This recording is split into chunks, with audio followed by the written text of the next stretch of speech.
our various tribalisms seem to be the default position of humanity. So what's the solution? Hi, I'm Warren, the parish priest here at St. Columba's. Glad you could join me for my message of the week.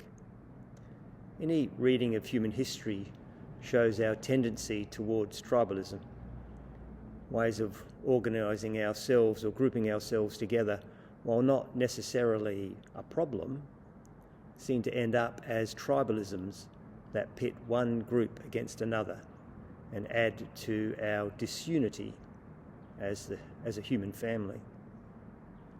New tribalisms arise in reaction to past tribalisms. We find ways to turn virtually any category we use to understand ourselves and our variety into a way of growing alienation and conflict. So what can we do? The solution is to think of all of us universally as sinners. Not what separates us, but what binds us together. And to think of ourselves as sinners, and I use that word deliberately, is not usual. But it's obvious that our mutual failure, sin if you like, our default failures are what bind us together, at least in the first instance. Tribalisms by their nature divide. Our mutual identity as sinners is the Great Equaliser. And as sinners, in that identity, our first steps are taken in humility rather than pride or prejudice. Recognising ourselves in the universal story of human failure, sin, undoes any of the old tribalisms, as it does all the new tribalisms of our age.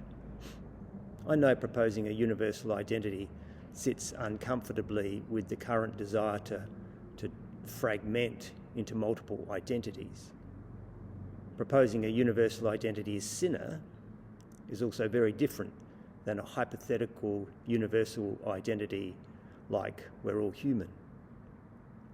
I think sinner is superior to other universal tags because it's grounded in the very reason why we feel the need to propose a universal identity in the first place.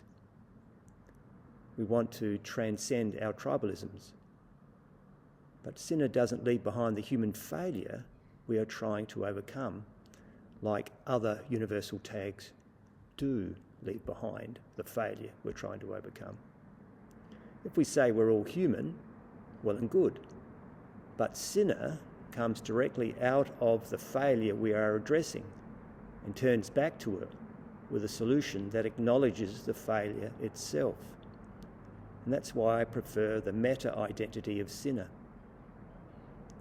Most people reject an identity as sinner because of the human tendency to blame others rather than implicate ourselves in the troubles of the world, and our blindness to see who we really are. So we make a new tribalism around our own goodness, however that goodness might be conceived. And we also let into our tribe, of course, all those who fit that category of goodness, whatever it is. And we don't do this consciously, of course, otherwise it would be hard to sort of deny it.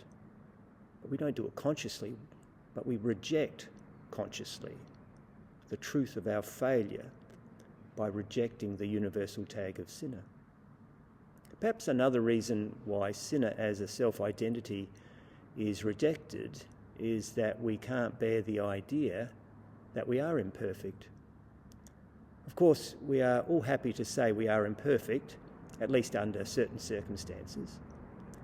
But imagine if our default wasn't as pristine as we like to think. And perhaps another reason why sinner is not a preferred identity these days is because we don't know how to stop ourselves falling into despair if we were to think of ourselves that way. So the default position of human beings is sin, human failure. If we really thought that, why bother? I think that's part of the reason why we can't bear the idea to see ourselves, the universal category, as sinner.